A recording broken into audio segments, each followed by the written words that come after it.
a lot.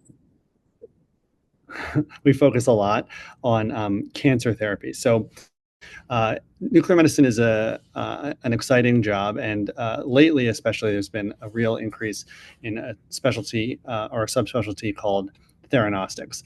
So I'm going to go ahead and talk to you guys about that today. It's a little bit of a technical field, so there's a little bit of legwork I have to do, sort of explaining nuclear medicine and explaining theranostics. But hopefully, by the end of the talk, I'll sort of empower everyone who's watched the talk to kind of go out and say, oh, that sounds like it could be a theranostic therapy pathway, or sort of be able to think on their own about potential new therapies that are going to be coming down the line.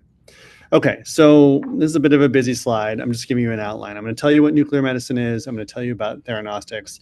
I'm going to talk a little bit about the physics that underlies these therapies and how they work.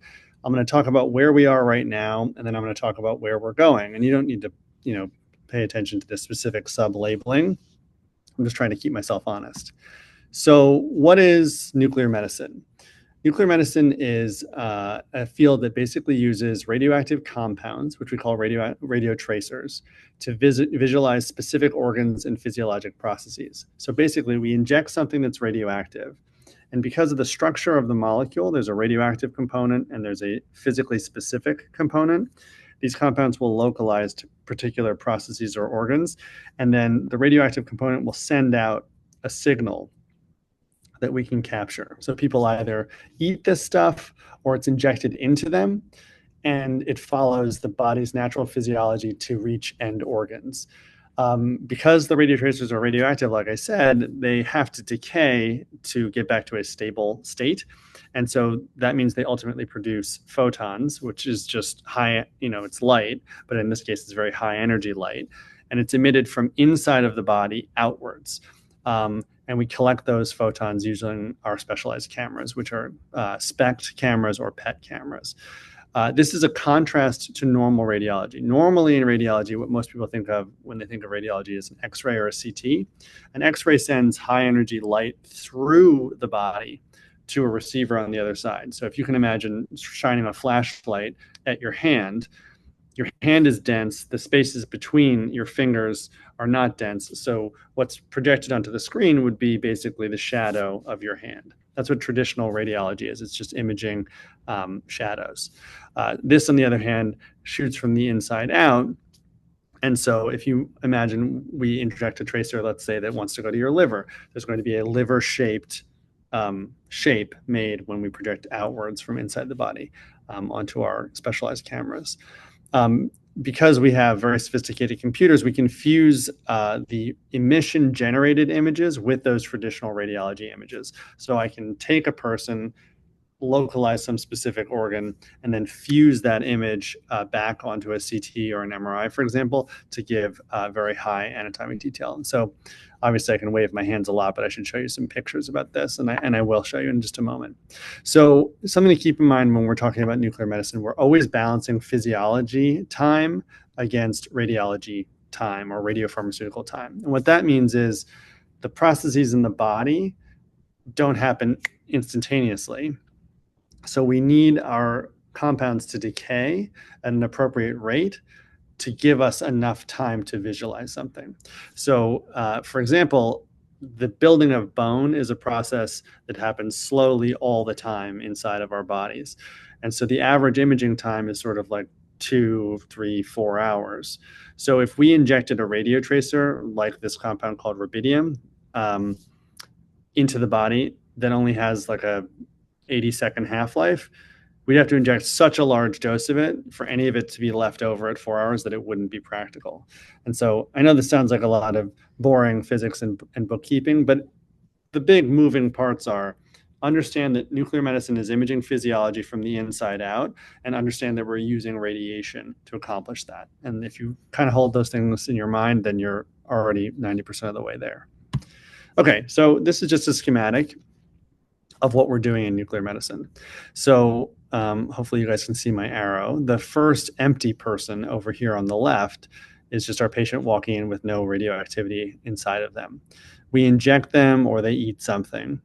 If it's an injection, what actually happens initially at the first time period, so right after the injection, the radiotracer goes from the vein, which we injected it into, and then basically distributes throughout the entire body. And that's because the predominating physical process at play right when we inject the tracer into the blood is just circulation. Nothing happens like instantaneously. The way that I kind of describe this to people sometimes is if you imagine how your Amazon package is delivered to you, at first it's driving down the highway, it's moving too fast to pull over at any moment to drop something specifically off at your house. So it's got to flow around a few times, got to shoot around on the highway a few times. Then it takes the local roads. Then it can pull into your driveway, and then it can drop stuff off. So time needs to elapse for the thing to localize. So eventually, depending on the speed of the process, if we're talking about, let's say, an infectious process like in this person's arm, it'll take a few hours for us to get a really sharp picture and for all of the radiotracer to relocalize to the physiologic process that it's targeting. But essentially, this is what's happening.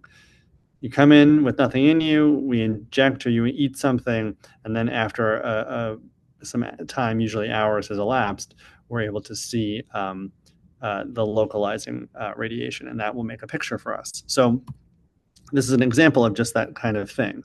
So this person had complaints, let's say, of arm pain and infectious symptoms.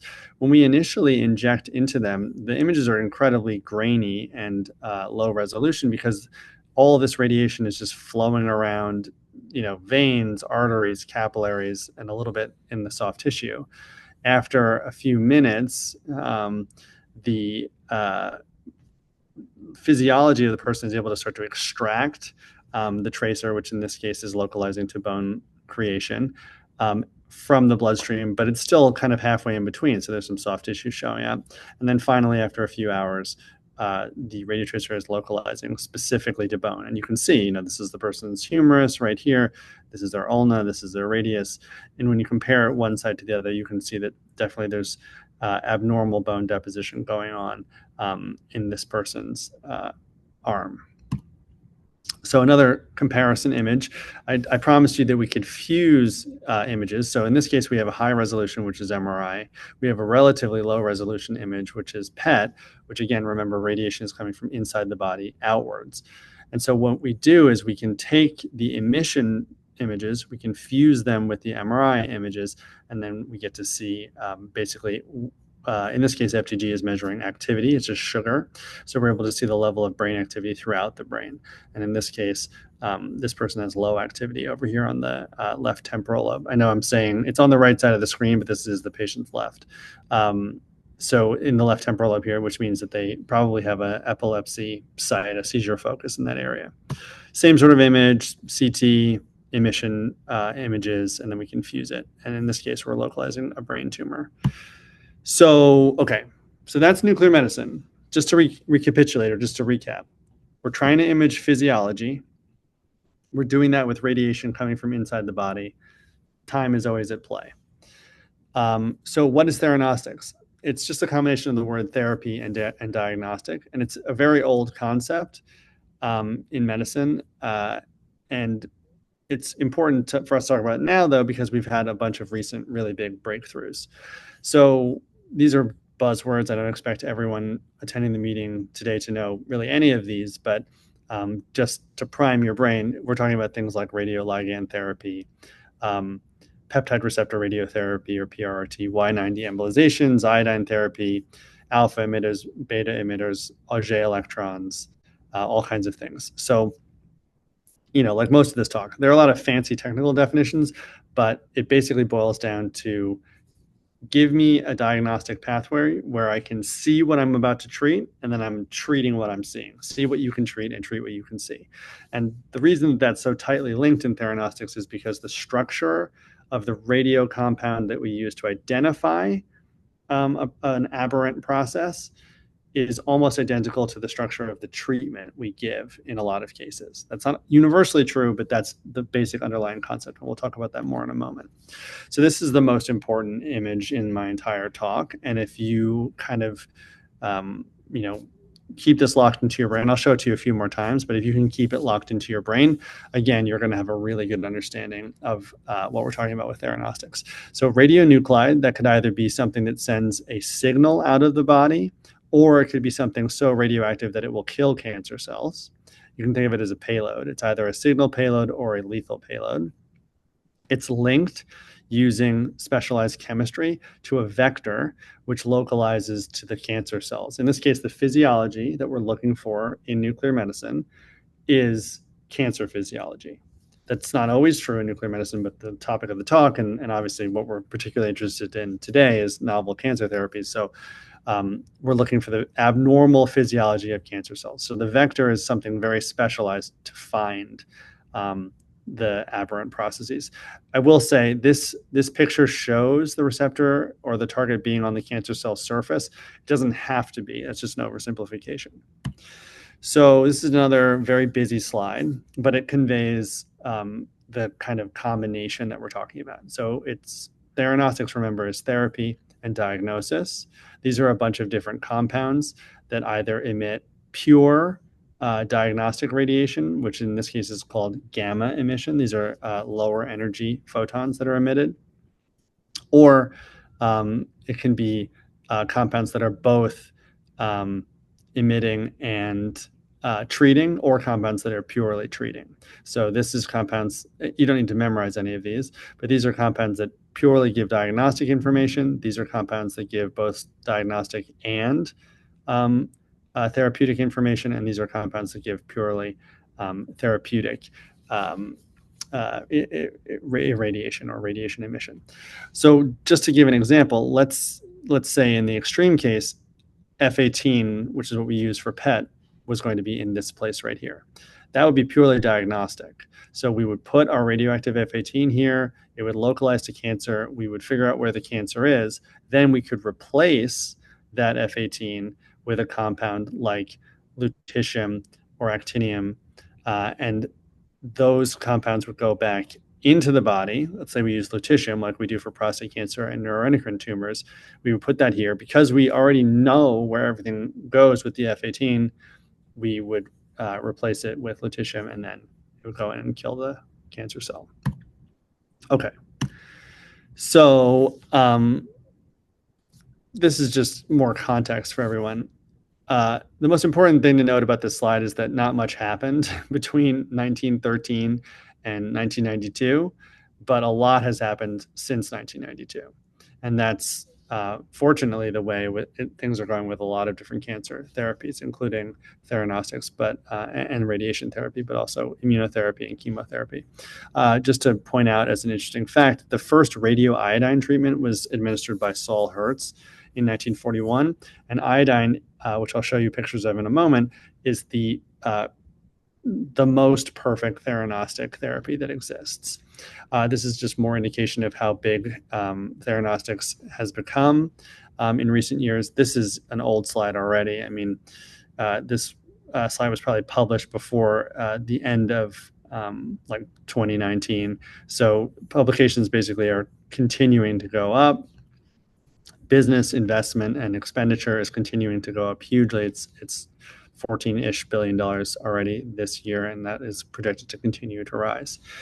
Okay, so another kind of intense slide, but this is just trying to hammer home, again, this concept about the physics of figuring out what's going on in a person's body. So these in blue are diagnostic radiation. These in red are therapeutic radiation.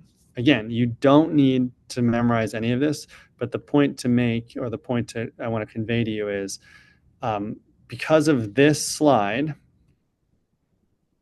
we can always switch out therapeutic and diagnostic compounds and then just link it back to the targeting mechanism. So diagnostic compounds give off these gamma photons, and those gamma photons are low energy enough. They're still radiation, but they're not reliably high energy enough to treat cancer, but they are high energy enough to get out of your body and into our detector. So we could use something like technetium. We could use something called F18, What that does is it emits a positron. That positron hits some electrons and then emits two higher energy, but still not treatment level radiation that gets out of your body and gives us really nice, beautiful pictures. Iodine gives us, again, lower energy gamma photons. For therapy, the emissions are bulkier than pure photons. So a beta minus particle is equivalent to an electron. An alpha particle is equivalent to essentially a helium atom. So it's quite massive. It's a helium atom without any electrons. These things go through your tissue and crash into the DNA of any cells. Because of the way we've localized them, they crash into the DNA of cancer cells and they break them. The DNA is basically irrevocably broken, so the cancer cell can't reproduce and therefore dies out. This is another nice slide of the periodic table, just again showing the huge array of different isotopes that are being exploited right now in theranostics. And it's really lucky because remember when I told you at the beginning of the talk, we have to consider radiologic or radiology time, radionuclide time, and physiologic time. This gives us that versatility. Some of these things have very short half-lives and can be used to target rapid processes in the body. Some of them have very long half-lives and can be used to target slower processes in the body. So this is sort of the magic under the hood. Focusing in on therapeutic radiation emission, beta minus particles, because electrons are pretty small and because they can fly through the body a decent distance, they will usually cause single-stranded DNA breaks and they fly a few millimeters. Because the alpha emissions, like I told you, that's a nucleus of a helium atom. Because it's so bulky and big, it flies a short distance. It transfers more energy because it's so massive and causes double-stranded DNA breaks. And then this process called Auger emission, which is a fancy physics rearrangement of electrons, causes reactive oxygen free radical formation on a very short range and basically destroys DNA as well. The mechanism of all of these radiation therapies is the breaking of DNA. That's the fundamental thing that causes the cancer cell to die. Just one more thing I'll say. If you're using beta minus, you probably want to be targeting a fairly large tumor because you know you're going to have off-target activity of a few millimeters. So you'd rather treat a big tumor and have what's called the crossfire effect to kill that tumor. If you're treating smaller tumors, you might want to use alpha emission or Auger emission. The caveat being, because those are so high energy, you really want to make sure that you're localizing perfectly. So crossfire is okay to treat bigger tumors and you can tolerate some more radiation off target. Alpha emission, you want to be very targeted and treat smaller tumors, and the same thing for Auger emission. Because if you accidentally have a high dose going to a normal organ, it's at risk for being obliterated. Okay, so just a quick comment. Maybe some people in the crowd are thinking, well, if we're trying to cause DNA breaks, and these things are flying a few millimeters, these things are only flying a few micrometers, and these things are flying only a few nanometers, and some of these targets you showed me are on the cell surface, how the heck are they going to get all the way into the nucleus and treat the DNA there? And that's a great question. And the answer to that question is that there's a very lucky mechanism where basically when you occupy or bind to a receptor on the surface of a cell of any type, including cancer cells, the cell has a sort of aggressive recycling program. So it doesn't like to have non-functioning receptors on its surface. And so it internalizes receptors it thinks are broken for repurposing and repair.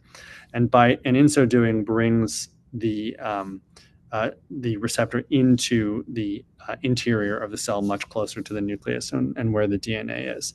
And so that allows us, if we've irreversibly bound a receptor with a treatment radiation dose, the cell is actually doing the work for us and bringing in that lethal treatment. So I just wrote a little blurb here about PSMA, which is on the surface of prostate cancer cells. The PSMA gets internalized, which means that the radioligand on the PSMA is internalized, and it accumulates in the cytoplasm of the cell. And about 75% of the surface receptors bound with our radioactive compounds go into the cell. Okay, so we've talked about nuclear medicine. We're imaging physiology using radioactivity coming from inside the body to out. We've talked about the physics of how some things send us sort of medium energy photons that are still radiation but can get out of the body without really causing DNA damage, although there's always a small risk when you're dealing with radiation. That's our diagnostic component. We've talked about beta minus emission, alpha emission, and Auger electrons, which are variably powerful forms of DNA destroyers. So there's sort of this context we're thinking about now. We can target physiologic processes like cancer, we can treat them, but like, where are we? So right now, I'd love to tell you that there's a catch-all process that we're using to figure out, the right way to do everything, but that's not really true. Everything is a little bit different. So this is only a general framework, but basically we determine the patient has a disease that we want to treat. In this case, we're talking about cancer. We usually do that traditionally. Someone gets a biopsy, someone's labs are abnormal. Every once in a while, someone will come to us having been diagnosed with something like cell-free DNA. There are more take-home tests coming out now that are allowing for this sort of screening, especially in high-risk individuals over 50. We determine the extent of disease, again, usually via traditional methods. Either someone has surgery and we say, oh, there are metastatic nodes, someone has a full body CT, or we use some of our new tracers like PSMA PET, which is prostate specific PET, or SSR PET, which is specific for neuroendocrine tumors. And then there are some emerging, mostly experimental, they're not really in clinical use, ways of visualizing cancer burden, which basically is like antibody imaging. You basically have antibodies that go to where the tumor is. The antibodies are labeled with something radioactive. It's essentially a PET or a SPECT scan that I've already explained to you. So one quick note is to mention here, all of these methods, if you use all of these newish methods, can start to give you a sense ahead of time how much radiation you'll be able to deliver to the patient's tumor. So if you imagine you have a PET of any type, and it shows you have, just to use crude terms, like a liter of tumor in terms of volume sort of throughout your abdomen, you can approximate how much treatment will be distributed to that liter of tumor based on uptake on the PET versus how much will be distributed to normal tissue, and that's allows for the approximate estimation of how much dose you'll be given. This is still not in mainstream use in American medicine. We still kind of give standardized doses, but we'll talk about that in a moment. So based on a visual assessment, usually we determine if the patient is eligible for radiotherapy. And then if they are, we give them either radionuclide therapy or they can go to radiation oncology, of course. So then in some cases, we collect post-treatment imaging. So usually we do that with PET. We just look and see if there's any tumor left, or we look with an iodine scan to see if there's any thyroid cancer left, or we looked with a SPECT scan to see how much radiation has been delivered. And this can permit what's called post-treatment dosimetry. So in other words, if let's say I administered iodine 131 for someone with thyroid cancer, I could measure how much tumor was left in the neck and how much activity was coming from that tumor. And that will let me basically tell the doctor who was taking care of the patient how much dose we gave that patient. It also allows for evaluation of the radiation dose to what's called the organ at risk, or OR. And so, kidneys are always a big organ at risk. Your bone marrow is always a big organ at risk because your bone marrow can be suppressed by radiation. Your kidneys can be irradiated and lose function because they tend to be the organ that's purging most of this stuff that you've taken in. This is sort of a more technical slide for people who are quite interested in the full profile of each of these agents. It's just worth mentioning that basically each of these is being characterized by the type of emission that it has And then I would like to draw your attention to what's called the relative linear energy transfer. Remember I told you that beta minus goes farther through the body, and it's a smaller thing. It's just an electron, so it has what's called a lower linear energy transfer. Imagine getting hit by someone on a bicycle. It would really hurt, but wouldn't necessarily kill you. An alpha particle is like a semi-truck. It travels a much shorter distance through the body because it's much more likely to collide with something being so big, and it has a really, really high linear energy transfer. So you don't have to memorize any of these things. I'm going to talk about a few of these therapies later on and show you some pictures. So I think it'll be more impactful just to see the pictures. But this talk is recorded, so this is a good example of currently FDA-approved radiotheranostics for anyone who wants to think more deeply about this topic.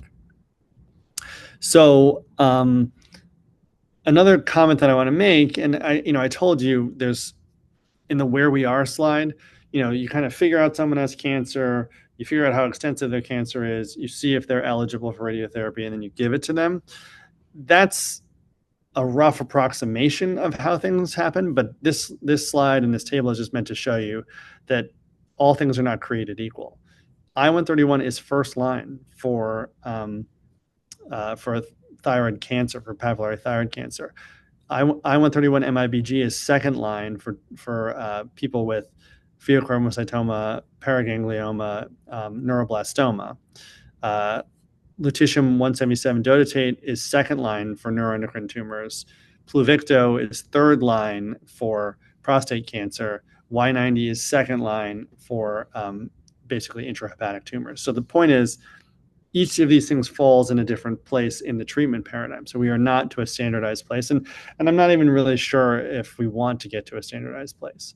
But I'm going to talk a little bit more about this later too, because the trend is that radiation therapies are moving up in the treatment paradigm or the treatment order. So this is an example of, the where are we now slide in the case of papillary thyroid cancer. So this patient has papillary thyroid cancer. It was discovered routinely, basically on a neck exam. They had a pre-treatment scan just to see how far afield any of the thyroid cancer might have spread. This is not always done, but it's occasionally done. So luckily for the patient, the cancer was localized only to the neck. A few months later, they were given, after they had thyroidectomy, they were given a high dose of I-131 to treat the residual tumor and the lymph nodes in the neck. And then at follow-up, a year later, they were given iodine again, and you can see there's literally no abnormal uptake left in the neck, and this is all physiologic uptake in the abdomen. So this is a great success story. And I told you earlier that I-131 or iodine is the perfect theranostic agent. The reason I say that is because iodine localizes to the thyroid gland by itself. It is an atom that localizes to a specific physiologic process with no modification.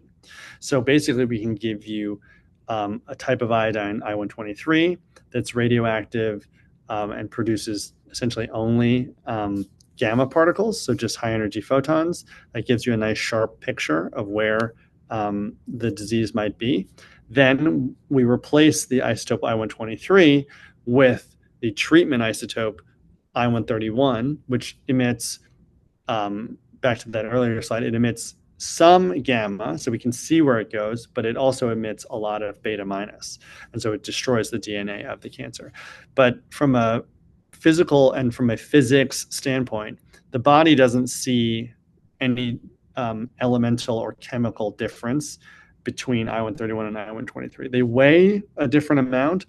Their atomic weight is different, but they are treated exactly the same. Their chemistry is the same. So it's the perfect theranostic agent, and it's pretty much the only one of its type.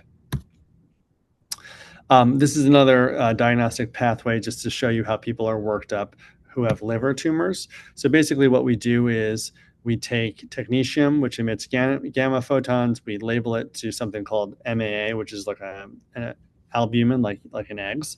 It's a certain size, so it sticks in the circulation of the liver. And then that size is the same as these radio-labeled spheres that we use to deliver radiation from Y90. So again, to draw kind of a contrast in your brain, I-131 is literally being internalized into thyroid tissue. But so it's using like the sodium iodide symporter to get into the cell. This is much more rudimentary. We're just looking at the size of the circulation of the capillaries around a tumor. So it's not that sophisticated. It's literally just causing like blockage by scale. So you have to target this therapy very specifically. So we have specialized doctors who go in, find the vessels feeding the tumor, and then shoot this stuff in and just show where it clogs up in the tumor. So it's not a receptor or any sort of specific cellular target. So, in this sense, I-131 is a true theranostic. It's diagnosing where the thyroid cancer is and treating it. In this sense, this is also a theranostic, but it's much more operator dependent. So this is, I'll try and finish up this talk as quickly as possible now, but these last couple slides are showing you basically an improvement in survival and progression, overall survival and progression-free survival for neuroendocrine tumors patients who are treated with a drug called Lutathera. So the way we decide to give Lutathera to patients is we all get together on a tumor board, we look at the pictures the patients have, and then we do this visual scale called a Krenning score, which basically says, do they have significant uptake in their tumor versus normal organs? Because we don't want to be treating normal organs with radiation more than the tumor. So in this case, this patient had severe metastatic disease in the liver. We treated them with Lutathera through a standardized 4 cycles, and they radically improved. Almost all of their tumor went away. This is a little bit of that dosimetry I told you about. So because lutetium treats tumor but also emits a little bit of diagnostic radiation, we were able to use a SPECT scanner at the same time to see how much dose the tumor was receiving. And basically after this, you wouldn't really need to give them anymore because there's more normal activity than there is tumor activity. So your dosimetry goes from being all in the tumor to being too much in the kidneys. So you don't want to be treating normal tissue with radiation. This is the same sort of plots showing that there's a marginal progression-free and overall survival benefit to being treated with a drug called Pluvicto. One comment I always make to people is, these patients who are in this VISION trial, which assessed the value of Pluvicto, these patients had already failed multiple chemotherapy and hormone regimens. So these were third-line patients, which means they're much more advanced in their disease. So it's not, even though this benefit is only minimal, it's not really a knock on Pluvicto. It's not a fair fight. We need to start to see these in younger, healthier patients who haven't failed therapy before we can really say how good or bad the therapy is, in overall.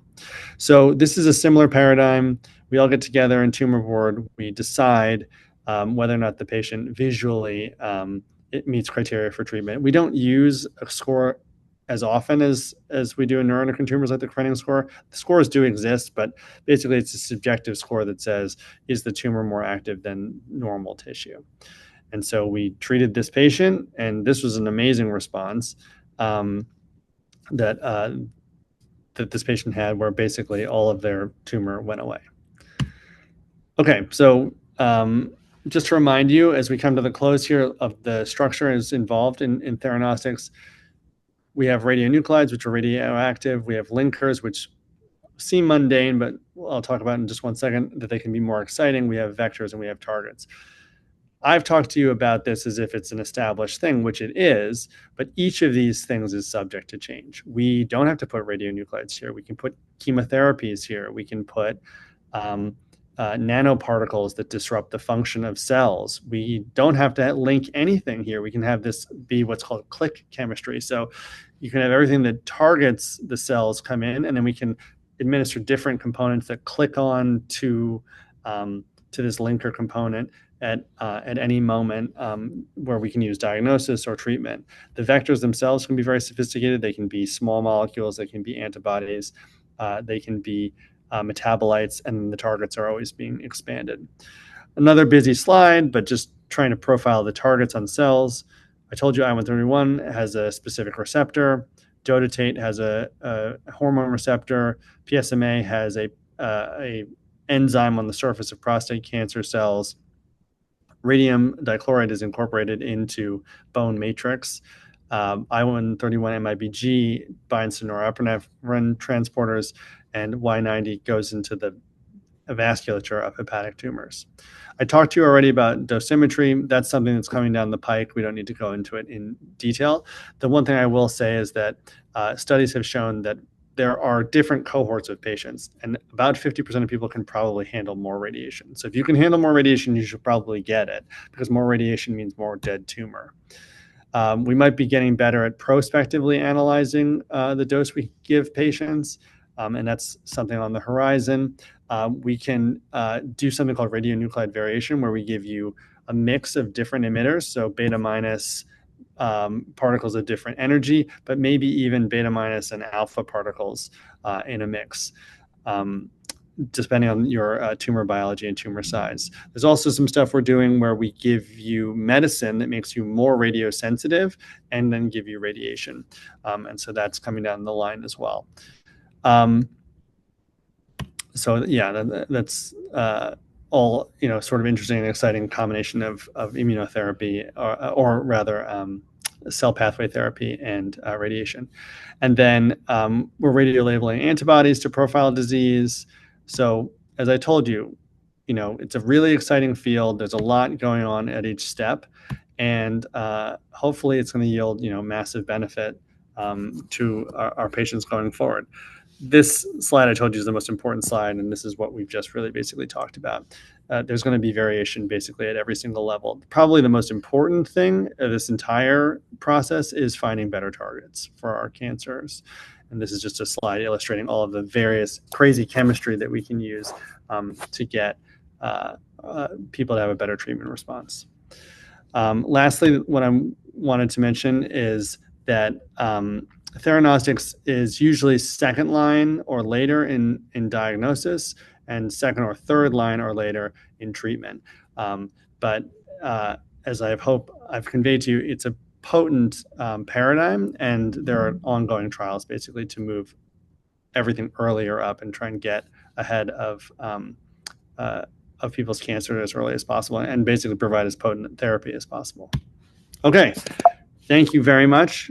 That was a little bit of a slower talk, but please let me know if you have any questions. Thank you so much, Dr. Feinberg, for all that really great information. We're getting lots of comments. So insightful, great information. Thank you. I have some questions that came in to me. Sure. So the first one is, what are some of the toxicities that come from this high dose of radiotherapy? Yeah, so this is a fantastic question. So I'll answer the toxicity question first, and then I'll talk about mitigation. So the biggest things that we worry about for toxicity are basically kidney damage. Well, every therapy is different because the way it localizes is different, but the sort of generic things people worry about are, in no particular order: bone marrow suppression, kidney damage, and actually dry mouth. There's a lot of glandular activity with a lot of different therapies because glands are so metabolically active. And so there's a real issue with dry mouth, which, it sounds kind of like a superficial problem, but it's not. I mean, it's a terrible, terrible thing to not be able to basically have saliva when you're eating. So there are therapies or adjuvant therapies being explored. One group in Michigan is giving Botox prospectively to patients in their parotid glands before they get radiotherapy, to basically shut down the uptake for a few days before they get radiation. And then the gland doesn't take up any radiation. The tumor gets treated, and then the glands slowly come back online without ever being irradiated. But, basically those are the big ones. And then, of course, there's always a risk of new cancer because you're causing DNA damage and distortion, which usually kills the cancer cells, but there's always a risk of secondary cancers. So there are risks, and I don't want to trivialize them, but the situation that most of these patients are in is that they really need to have the cancer that they have cured or mitigated. And so, usually when we have talks with patients and their families, we say, let's treat the disease you have now. Anything that might happen as a side effect isn't going to happen right away, and we have ways of mitigating it. And then another question here asks about, do you see this being used as a more of a diagnostic tool in the future, perhaps for people who don't yet have cancer? It also says maybe a screening tool for cancers that are otherwise hard to screen for. That's a really good question. So the short answer is yes, it will definitely move up in the diagnostic paradigm. It'll probably move up in like very specific populations. Obviously it's already online for men with prostate cancer. So I could see people getting prostate cancer screenings. Prostate cancer and PSMA is like, it's this perfect marriage. 95% of prostate cancers overexpress PSMA, and they overexpress it like 100 to 1,000 fold. So definitely, I could see people sort of opting for PSMA PET between the ages of, let's say, 50 and 75, something like that. Just on the topic of cancer screening, though, I think the way things are going with cancer screening is probably cell-free DNA. Like, that'd be my guess. Like, if you had to fast forward 25 years in the future, I think most people are going to do finger stick or blood draws and just be able to figure out, if they have any of the 500 most common cancers. Plus, there's a little bit of attention being devoted lately to full body MRI. So, but if it were me, I think my money would be on cell-free DNA in the future. And then obviously, specific use, like if you're a high-risk patient for prostate cancer, getting a PSMA PET every couple of years, probably. Okay, and there's a question here asking, can this be used for all different cancer sites? That's a fantastic question. So one of the real limitations of theranostics is that vector to target relationship. So because of the traditional workup, we usually get a piece of your cancer. We know what kind of cancer you have. And so we have a few specific vectors that will target those types of cancer. So just as a quick list of examples, if you have papillary thyroid cancer, that's a very it's a very differentiated cancer. It's basically normal thyroid tissue, just a little bit gone bad. So we know that will take up iodine. And so that's a great option for it. If you have prostate cancer, there's a 95% chance it's going to take up PSMA. You can target the PSMA with this little molecule in 95% of cases. So we know we can give you a PSMA PET. If you have neuroendocrine tumors, if it's still well differentiated, there's a very good chance we can target your neuroendocrine tumor with basically somatostatin, radioactive somatostatin. If you have breast cancer that's got estrogen receptors, we have a radioactive estrogen receptor compound we can use for you. So the short answer is, for specific cancers that have really well identified targets, we have a few really good tracers. For very aggressive tumors, we have a catch-all tracer called FDG rather, which is sugar labeled with F18. So aggressive tumors love eating sugar because they're always trying to grow and take over your body. So we have kind of two categories. We have the very aggressive tumors who eat a lot of sugar, who we can see pretty well but not perfectly. And then we have the more differentiated tumors who we can see very well with select tracers. But there's still a big lacuna. There's still a big gap in the middle for different types of tumors. And we're always developing new tracers. And that's why I said on that illustration, the most important part of the paradigm of theranostics is the targets. You got to get better at finding targets because it's pretty easy to radioactively label something once we know what we're targeting. And then, oh man, in the interest of time, I have one last question here. Okay. Wow, that passed by fast. I know, sorry. Oh no, it was Dr. Phillips, did I talk all over his time or was he not able to make it? he wasn't able to make it, so it worked out just fine. Okay, perfect. So this question, I think you sort of touched on this already. Is this treatment currently just available for people who are people who have failed like first line treatments? In general, yes, with the exception, like I said, of I-131 for papillary cancer, yes, but that's going to change, and it's also going to be tested in different ways in different parts of the world. So, in Australia and in Germany, I think they're much more willing to experiment with treatment regimens and treatment order as it pertains to radiation. In the US, we tend to be, I would say, surgery, chemo, and hormone forward for a lot of our tumors, and we tend to do radiation later. But there are trials ongoing, for example, with Pluvicto to move it from third line to second line. And then it's not inconceivable that in certain cases it would move to first line. The one thing I will say is, you know, tumors start out local. So you're never really probably going to get away from surgery as a first line treatment because you can cut out the thing that is the tumor. Or if you're, medically too frail to handle surgery, then maybe we'll use targeted radiation from outside the body going in. So that's radiation oncology, where they can target the radiation just to the area that they want to treat, either in the breast or the prostate or what have you. The problem with administered radiotheranostics is still that there's a bunch of off-target activity, and you can really mitigate off-target activity if your tumor is hyperlocal. You wouldn't want to think about it. Wouldn't, like, if someone had prostate cancer local to the prostate, it wouldn't really make sense to give them Pluvicto, because you're going to give them glandular therapy when you don't want to give them dry mouth. You're going to give them liver and spleen activity when you have nothing that you're trying to treat in the liver and spleen. You're going to give them renal activity when there's nothing you're trying to treat in the kidneys. Sure, a lot will accumulate in the prostate, but at the end of the day, it makes more sense to just have a radiation oncologist target that specific organ and try and treat it that way, or have a surgeon remove the prostate. So I think, for the most part, it'll probably be second line after people have failed an initial therapy, or first line in people with widely metastatic disease. That's probably what's going to happen. Okay, thank you so much to Dr. Feinberg for all this really awesome information. We really appreciate you taking time out of your day to talk to us about this today.